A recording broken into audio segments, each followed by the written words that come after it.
선택, 하나님의 열심이라는 제목으로 말씀을 나눕니다. 계속해서 로마서 말씀을 묵상하고 있는데요. 아시다시피 로마서는 바울이 계속해서 죄와 사망의 법, 생명의 성령의 법, 율법, 그 율법에서 자유한 삶, 그것에 대해서 계속 논증하고 있는 본문입니다. 오늘 이 9장의 말씀은 하나님의 주권적 선택에 대한 말씀입니다.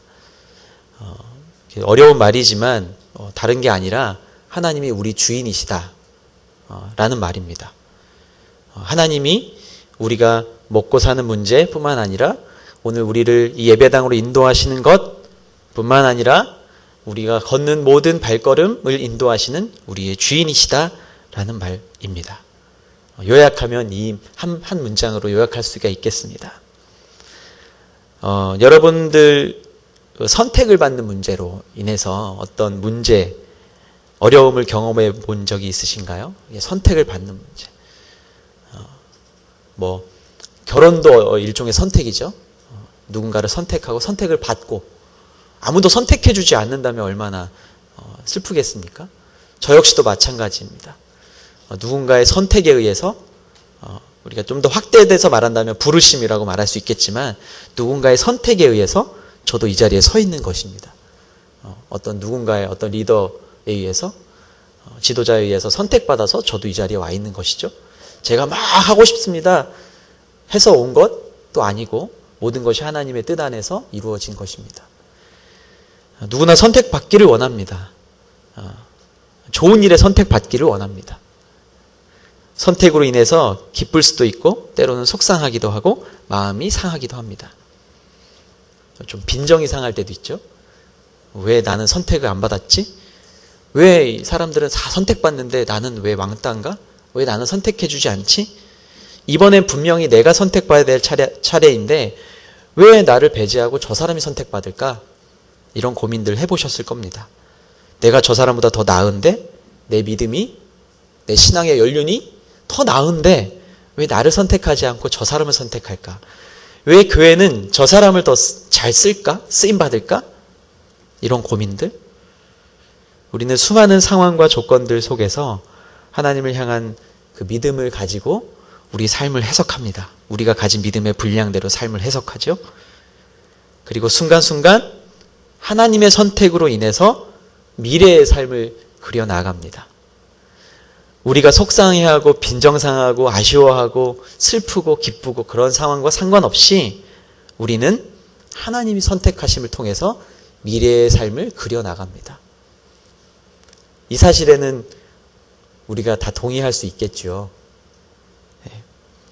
그런데 하나님을 섬기고 믿는다고 하면서도 우리의 판단이 더 정확하고 더 정의롭다고 생각할 때가 많은 것 같습니다. 때로는 헤아리기 어렵더라도 주님의 판단을 따르는 것이 그것이 믿음입니다.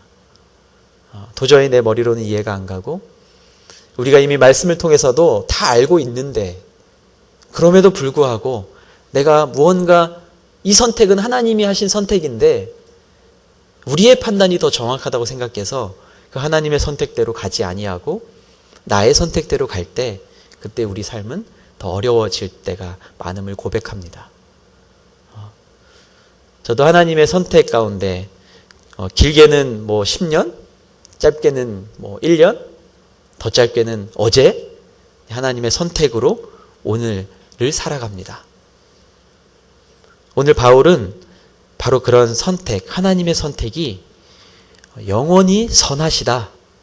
하나님의 선택은 실수가 없고 선하지 않은 것이 없다. 라는 말을 우리들에게 전해주고 있습니다. 14절에서 18절 말씀을 다시 한번 우리가 쭉 한번 같이 읽어보기를 소망합니다. 14절에서 18절 시작. 그렇다면 우리가 무슨 말을 하겠습니까? 하나님이 불의하십니까? 결코 그럴 수 없습니다. 하나님께서 모세에게 말씀하시기를 내가 긍휼히 여길 자를 긍휼히 여기고 내가 불쌍히 여길 자를 불쌍히 여길 것이다 라고 하셨습니다.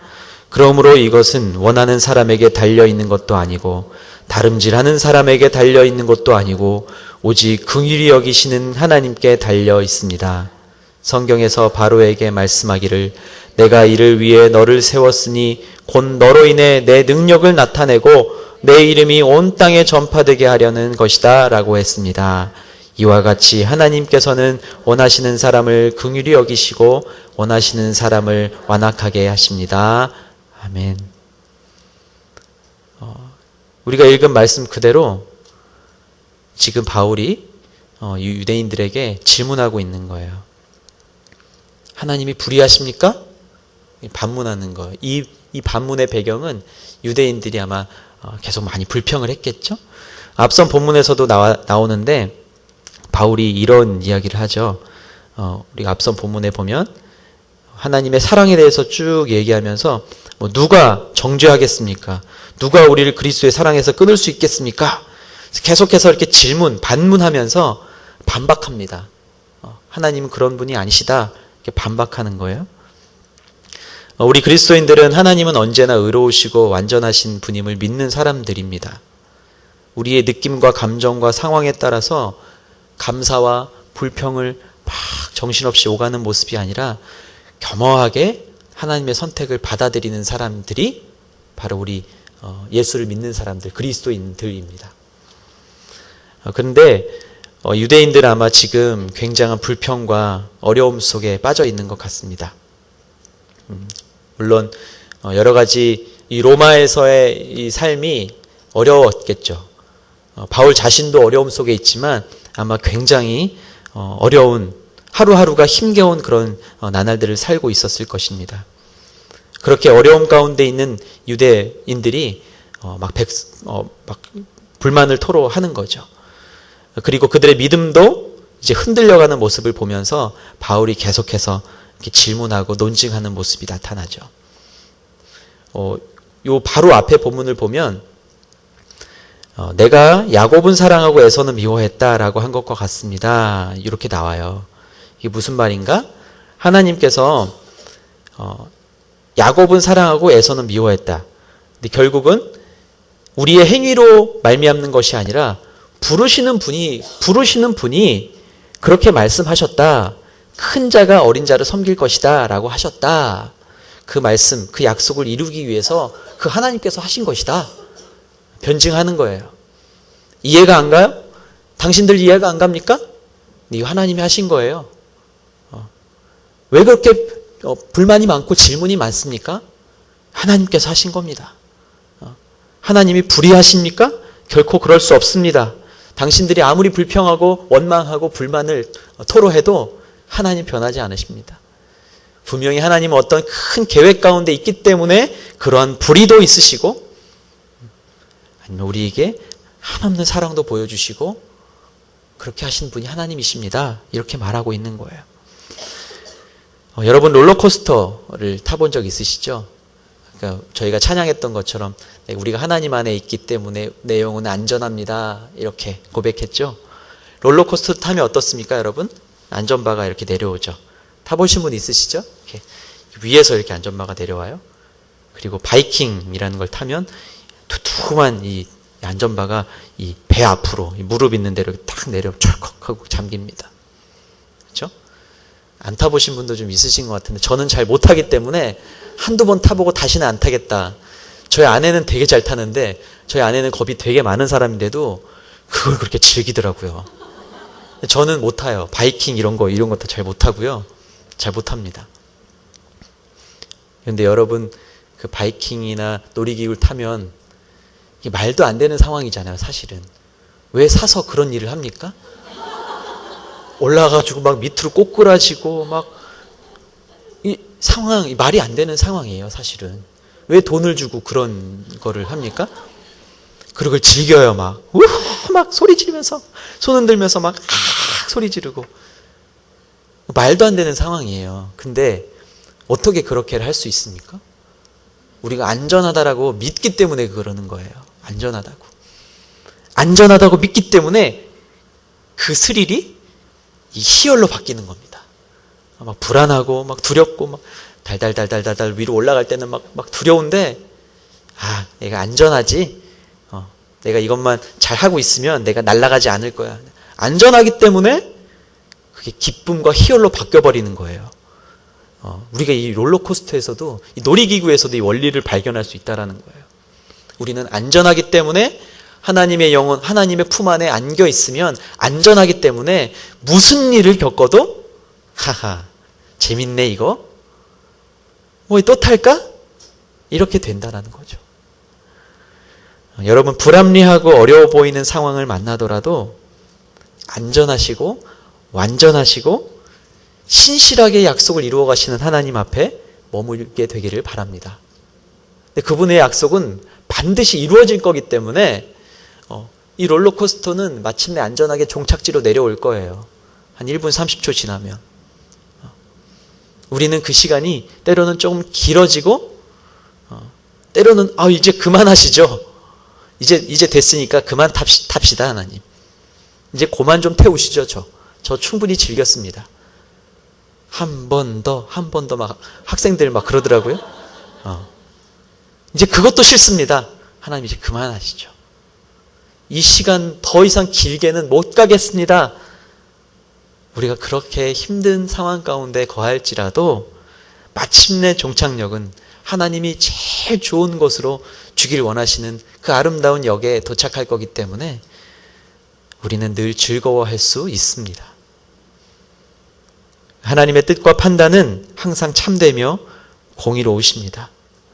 오늘 말씀에 보니까 내가 긍휼히 여길 자를 긍휼히 여기고 내가 불쌍히 여길 자를 불쌍히 여길 것이다. 이거 모세에게 하신 말씀이시죠. 출애굽기 33장에 보면 모세가 10계명을 받아와서 돌판을 받아서 내려왔더니 아론과 백성들이 막 우상을 만들고 그 우상에 절하고 있는 모습을 보았죠. 돌판을 던져서 깨버립니다. 그래서 다시 이 율법, 말씀을 받기, 10계명을 받기 위해서 올라가요. 올라갔을 때 모세에게 하나님이 하신 말씀입니다. 모세가 뭐라고 했냐 하면 제가 하나님의 영광을 보고 싶습니다. 이렇게 얘기를 했죠. 그때 하나님이 뭐라고 하셨습니까? 넌 날 보면 죽는다. 넌 날 보면 죽는다. 그리고 내가 너의 눈을 가려서 널 살려줄 거다. 이렇게 알려주시죠. 그때 하나님께서 하신 말씀이에요. 내가 긍휼히 여길 자를 긍휼히 여기고 내가 불쌍히 여길 자를 불쌍히 여길 것이다. 너가 나의 영광을 보려고 하지 말아라. 너가 날 보면 죽는다. 그리고 긍휼의 손으로 그의 얼굴을 가려주시죠. 보면은 그의 하나님의 이 뒷모습만, 나의 뒷모습만 보게 될 거다. 이렇게 말씀하시죠. 하나님의 긍휼입니다. 내가 긍휼히 여길 자를 긍휼히 여기고 내가 불쌍히 여길 자를 불쌍히 여긴다. 너는 그냥 나의 법 앞에 그냥 순종만 하면 된다라는 말이에요.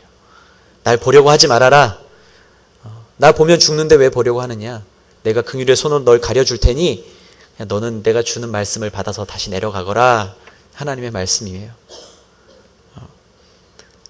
우리는 하나님의 긍휼도 우리의 뜻으로 끌어오려고 하죠. 하나님의 사랑도 하나님의 때에 맞추는 것이 아니라 내 때에 맞춰서 빨리 달라고, 빨리 가져, 빨리 좀 달라고 이렇게 얘기할 때가 얼마나 많은지 모릅니다. 하나님은 하나님께 달려있다라고 오늘 바울을 통해서 이렇게 얘기합니다. 원하는 사람에게 달려있는 것도 아니고 열심히 다름질하는 사람에게 달려있는 것도 아니고 오직 긍휼히 여기시는 하나님께 달려있다라고 16절 말씀에서 그렇게 말씀합니다. 하나님께서는 그렇게 하나님의 때에 하나님의 방법대로 하나님의 선하신 방법대로 하나님의 뜻과 판단대로 우리를 이끌어 가십니다. 그것이 하나님의 긍휼입니다. 긍휼의 또 다른 의미이에요. 단지 불쌍히 여기신다의 의미뿐만 아니라 여기 본문에 나오는 모세에게 하신 말씀 이 긍휼은 바로 그런 의미예요. 내가 너의 인생의 주인이다. 내가 너에게 주는 참된 나의 뜻과 나의 판단, 나의 선택이 바로 긍휼이다 라고 말씀하시는 겁니다. 계속해서 여전히 따지고 있는 이들의 모습에 대해서 이야기합니다. 19절, 20절 말씀을 한번 읽겠습니다. 19절, 20절 말씀 시작. 그러면 그대는 내게 그렇다면 하나님은 왜 여전히 책망하시는 것입니까? 누가 그분의 뜻을 거역하겠습니까? 라고 할 것입니다. 그러나 사람이 무엇이기에 감히 하나님께 말대답을 한단 말입니까? 지음을 받은 것이 지은 자에게 왜 나를 이렇게 만들었습니까? 라고 대들 수 있겠습니까? 여전히 따지는 이들의 모습이죠. 바울은 피조물인 인간이 감히 하나님께 따지는 것에 대해서 탄식하면서 말합니다. 당신은 하나님을 인정하지도 않으면서 구원받지 못하는 것에서 항의하려고 하고 있다. 어떻게 창조주에게 나를 왜 이렇게 만드셨습니까? 라고 말할 수 있는가? 그것만큼 어리석은 일은 없다. 라고 개탄스러워합니다. 저는 제가 어렸을 때 되게 부끄러운 모습 중에 하나인데 막 청소년 시기에는 막 반항심이 막 올라오잖아요. 전 되게 모범생으로 부모님 말씀 잘 듣고 자랐지만 그래도 청소년 시기 사춘기를 겪으면서 제가 말씀을 준비하면서 이 생각이 났어요. 혹시 부모님께 막 이렇게 막 속상하고 이럴 때 이런 말씀 하신 적 없으신가요? 부모님이 저를 되게 아주 정말 열심히 뭐 모두가 다 그러시겠지만 자녀에게는 아끼는 것도 없이 다 주시잖아요. 부모님께서 힘들게 저를 뒷바라지 해주시면서 한 번씩 이러실 때가 있었어요. 내가 얼마나 너를 아끼고 사랑하는지 아니? 거기까지는 좋은데 엄마 아빠가 너를 위해서 얼마나 많은 걸 희생하면서 너에게 좋은 것만 주려고 그렇게 하는데 너 그거 알아? 내가 엄마 아빠는 먹고 싶은 거 입고 싶은 거 참아가면서 너한테 이렇게 해줬는데 너 얼마나 엄마 아빠가 그렇게 좋은 거 주려고 애썼는데 너 나를 이렇게 속상하게 하면 되니? 막 저를 막 이렇게 혼내신다라기보다는 막 지금 이렇게 개탄스러워하면서 말씀하시는 거예요. 너가 어떻게 나를 이렇게 속상하게 만드니?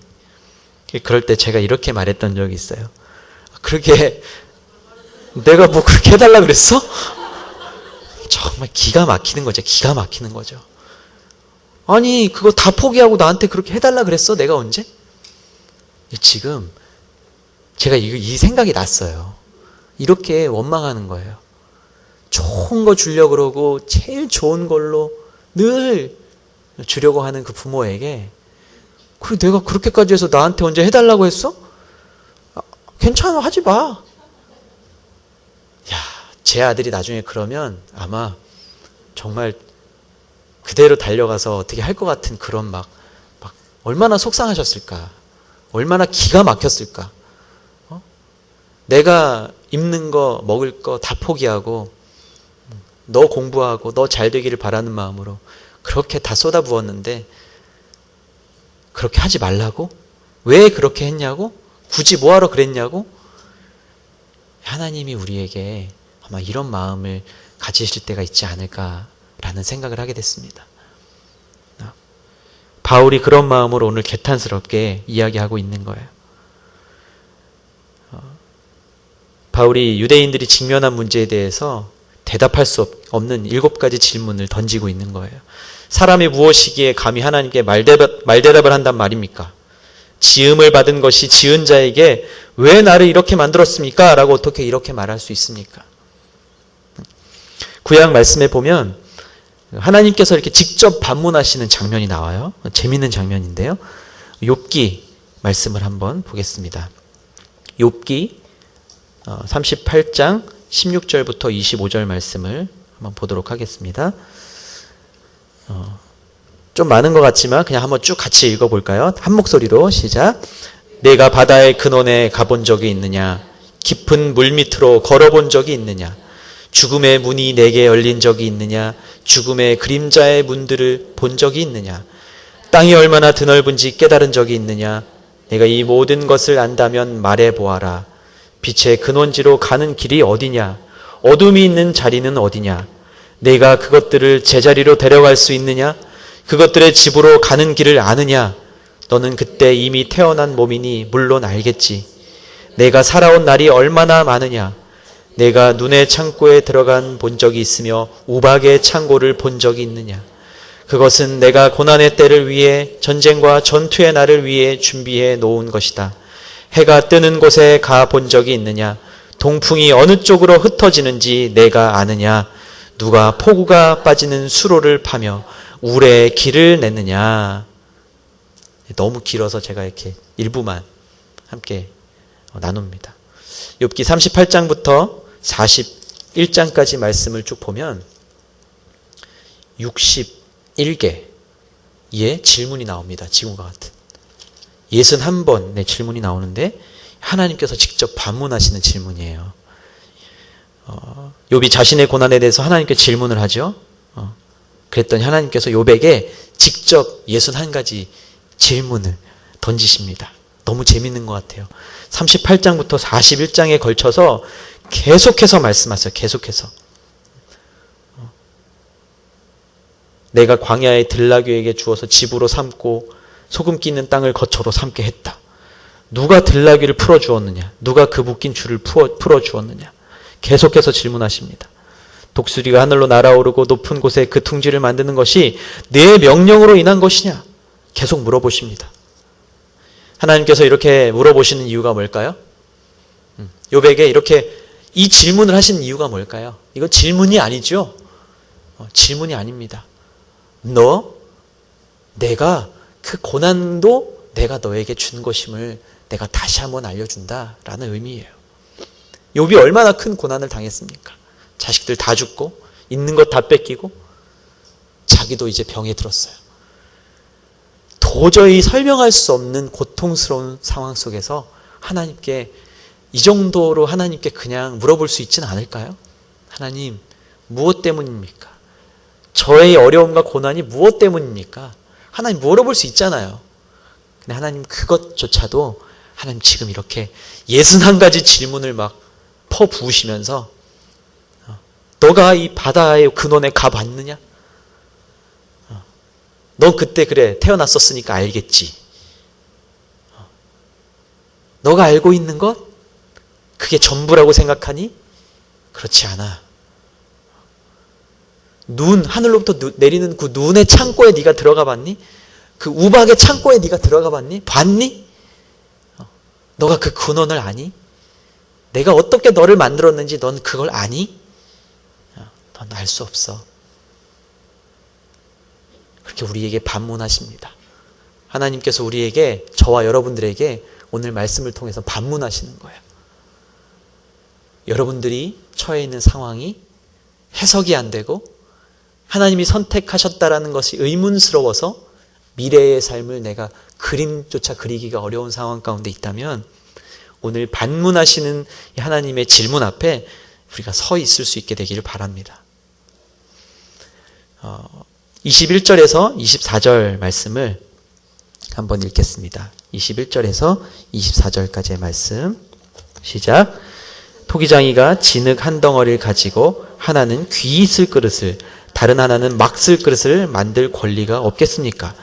만일 하나님께서 진노를 보이시고 능력을 알리시고자 멸망받도록 예비된 진노의 그릇에 대해 오래 참으시고 관용하시고 영광을 받도록 예비하신 긍휼의 그릇에 대해 그분의 영광이 풍성함을 알게 하고자 하셨다면 어찌하겠습니까? 하나님께서 우리를 바로 이 그릇으로 부르셨으니 곧 유대 사람 가운데서뿐 아니라 이방 사람 가운데서도 부르셨습니다. 아멘. 이 말씀은 이제 토기장의 비유를 바울이 인용해서 말씀하고 있습니다. 토기에 비유하고 있죠. 토기. 주는 토기장이 나는 진흙. 저희가 막 찬양하잖아요. 주는 토기장이시고 우리는 흙에 비유해서 말씀합니다. 이 말씀은 예레미야서 18장 3절에서 6절 말씀을 가져와서 바울이 이야기하고 있는데요. 예레미야 18장 3절에서 6절 말씀을 같이 한번 읽을까요? 예레미야 18장 3절에서 6절 말씀 시작. 그리하여 나는 토기장의 집으로 내려갔다. 보아라, 그가 물레 위에서 일하고 있었다. 그런데 그가 진흙으로 만들고 있던 토기장의 손에서 망가지는 것이었다. 그는 자기가 보기 좋은 대로 그것을 다른 그릇으로 만들었다. 그리고 나서 여호와의 말씀이 내게 임해 말씀하셨다. 여호와의 말이다. 이스라엘의 집아, 내가 너희에게 토기장이처럼 하지 못하겠느냐? 보아라, 이스라엘의 집아, 진흙이 토기장이 손에 있는 것처럼 너희도 내 손 안에 있다. 아멘. 그렇습니다. 우리가 하나님 손 안에 있습니다. 하나님의 손 안에 있습니다. 손 안에. 만들다가 때로는 이렇게 A 모양으로 만들다가 갑자기 이게 마음에 안 들어. 이걸 다시 뭉쳐서 새로운 그릇으로 빚으신 하나님이 그렇게 하실 수도 있다 라고 말씀하는 겁니다. 하나님의 손 안에 있다. 이스라엘의 집아 진흙이 토기장의 손에 있는 것처럼 너희도 내 손 안에 있다. 우리는 이 손에 자꾸 있으려는 것을 답답하게 여기죠. 저희 6살 아들도 손잡고 어디 가려고 그러면 이제 막 혼자서 막 뛰쳐나가요. 귀찮은 거예요. 그냥 막 귀찮다고 막 어떻게 자기를 키운지 모르고. 우리도 그런 거예요. 싫어도 고통스러워도 그게 하나님의 손이 나를 붙잡고 있다라고 생각한다면 내가 그것을 놓을 수가 없습니다. 하나님 도대체 왜 그러냐고. 왜 이렇게 끝까지 내가 이거를 5년, 10년 동안 기도해 왔는데 아직도 이게 이루어지지 않는데 하나님 안 계신 거 아니냐. 하나님 토기장인 무슨 토기장이. 그냥 하나님 다 만들어 놓고 마음에 안 든다고 망치로 깨부수는 그냥 그런 하나님처럼만 나에게 느껴진다고. 근데 그렇지 아니합니다. 말씀이 오늘 우리에게도 말씀하십니다. 하나님 우리를 빚어가시는 거예요. 빚어가시는 거예요.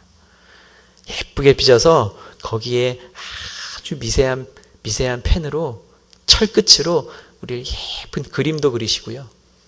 거기에 이제 마지막으로 멋진 좋은 유약을 발라서 뜨거운 불가마에 굽는 거죠. 그 과정이 우리가 하나님 손 안에서 붙잡혀서 살아가는 우리의 인생이라고 바울은 말합니다. 그렇게 우리가 말씀을 보다 보면 후회하고 슬퍼하며 화내고 또 기뻐하시는 다양한 하나님의 모습을 보게 되죠. 전능하신 하나님, 전능하신 하나님, 울부짖고 후회하고 화내는 하나님은 서로 모순적입니다. 그런데 하나님도 어떨 때 보면 전능하신 하나님의 능력을 마음껏 다 사용하지 아니하시는 것 같기도 합니다. 정말 그럴까요?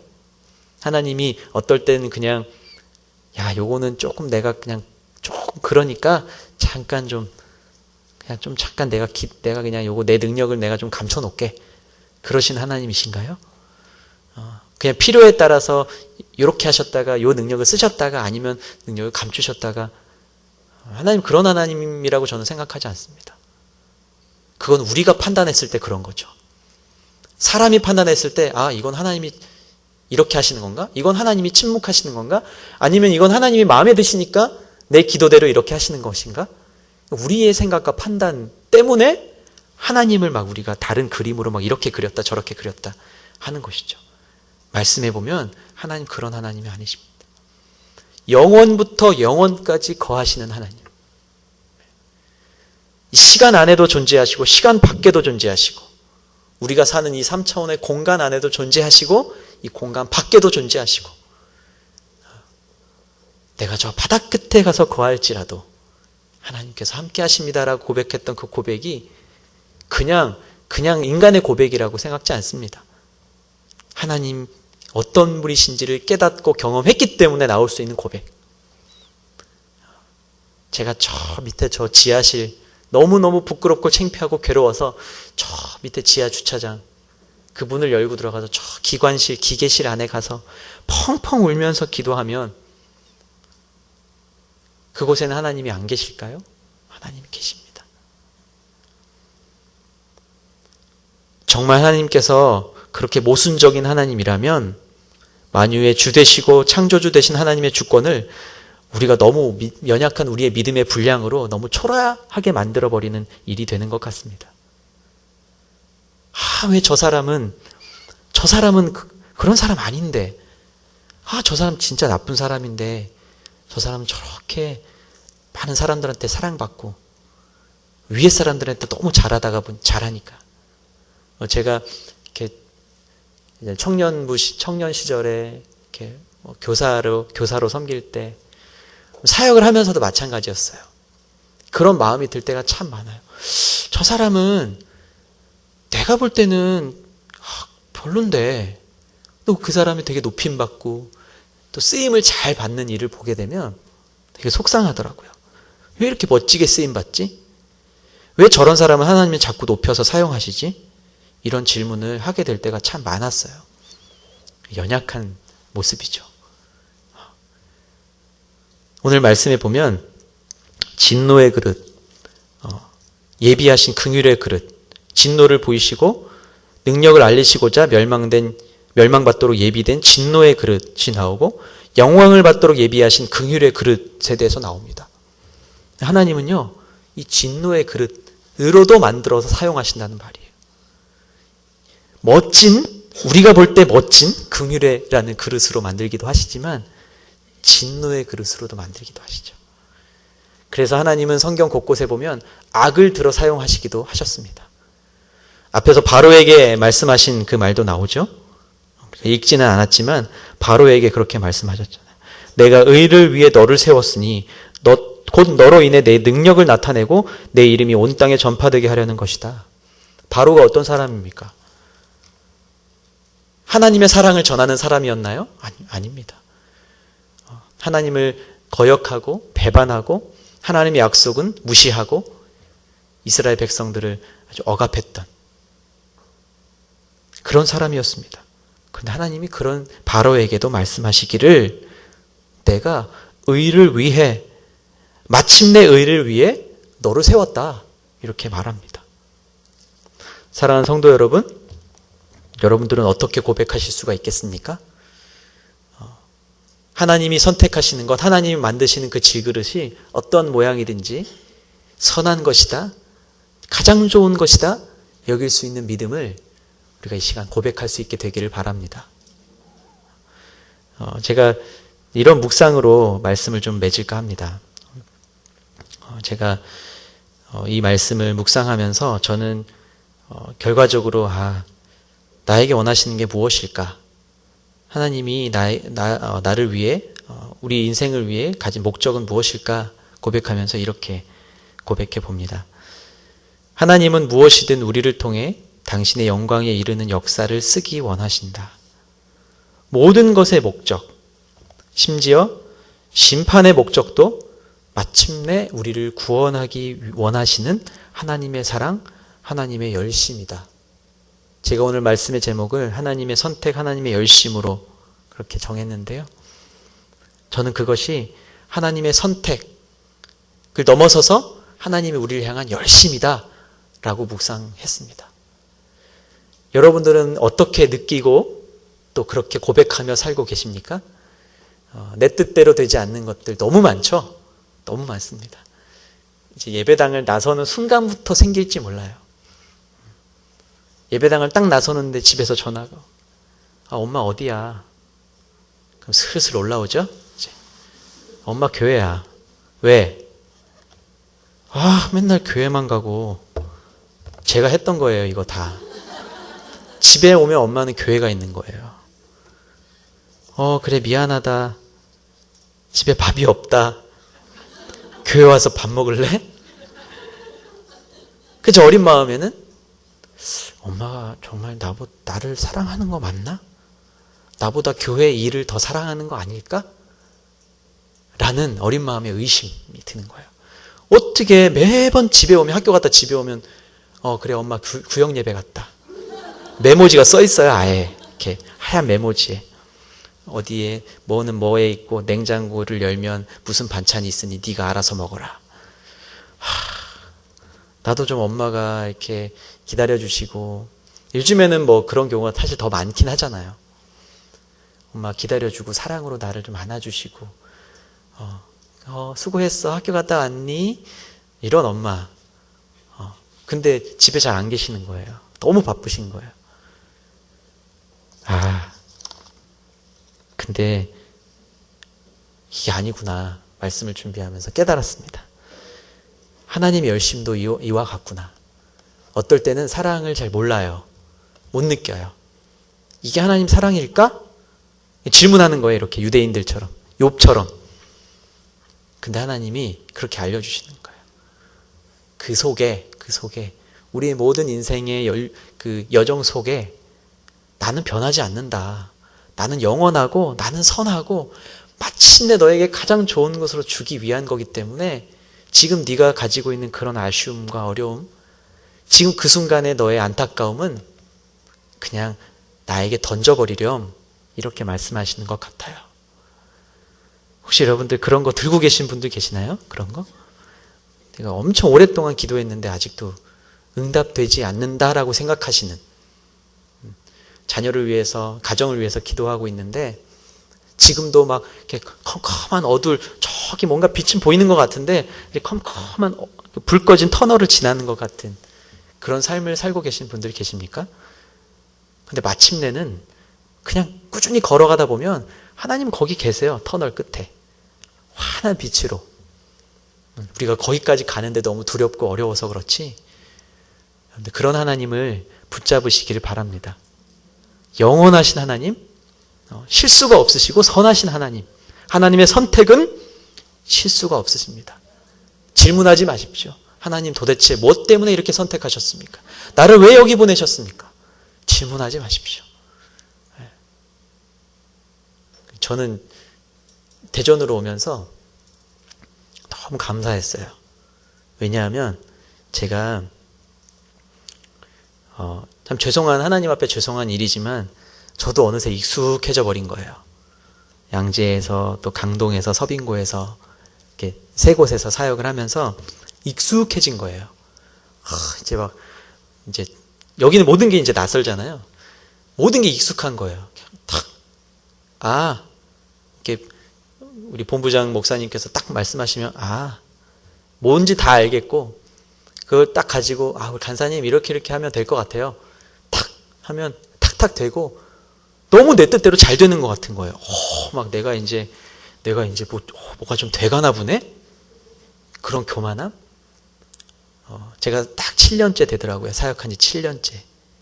하나님이 일로 딱 보내시는데, 진짜 하나님 정확하신 분이시구나.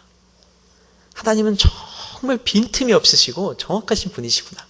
내가 조금이라도 이런 마음과 이런 태도가 생기니까 하나님이 또 첫마음 기억하기 위한 하나님의 그 패를 쓰시는구나 생각을 했습니다.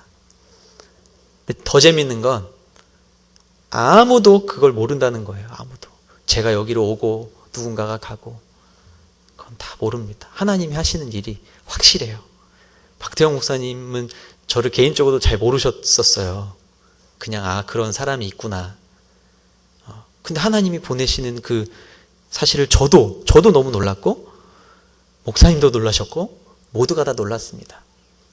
근데 하나님이 저를 이곳으로 인도하셨다고 저는 확신합니다. 확신의 근거가 무엇일까요? 얘가 더 서울보다 너무 살기가 좋아서? 여기 성도님들이 너무 따뜻하고 너무 좋아서? 물론 그런 것도 있어요. 서울은 더 너무 분주하고 빡빡하고, 삶이 일단 너무 빡빡하고. 근데 그걸 넘어서서 하나님이 앞으로 행하실 일들을 바라보면 너무 흥분이 됩니다. 흥분이 막 돼요. 흥분이. 예. 저만 흥분되나요?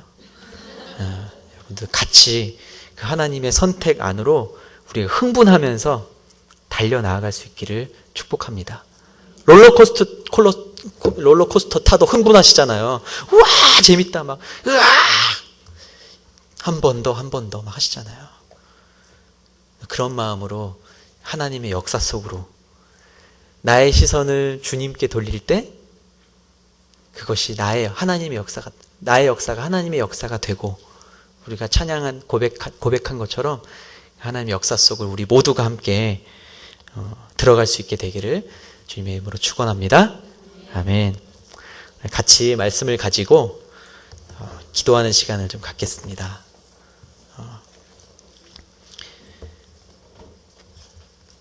하나님의 선택은 완전합니다. 하나님의 뜻은, 하나님의 선택은, 하나님의 판단은 항상 참되고 선하십니다. 의심하지 마십시오. 하나님의 하나님 되심을 인정하시고 구원받은 성도에게 허락된 그 은혜를 경험할 수 있게 되기를 바랍니다. 이렇게 이 시간 기도할 때 하나님, 우리의 삶 속에 친히 개입하시고 운행하시는 하나님을 바라볼 수 있는 믿음을 더하여 주시옵소서. 우리 각자의 환경과 삶의 여정 속에서 하나님의 주권을 인정하고 겸비함으로 당신의 형상대로 지음받은 모습대로 살게 하여 주시옵소서. 하나님의 완전하신 하나님만을 바라보며 살 수 있도록 주님 도와주시옵소서. 시간에 함께 우리의 모습을 주님 앞에 있는 그대로 올려드리며 하나님 완전하신 그 하나님 안으로 우리가 들어가기를 소망합니다. 함께 기도하겠습니다.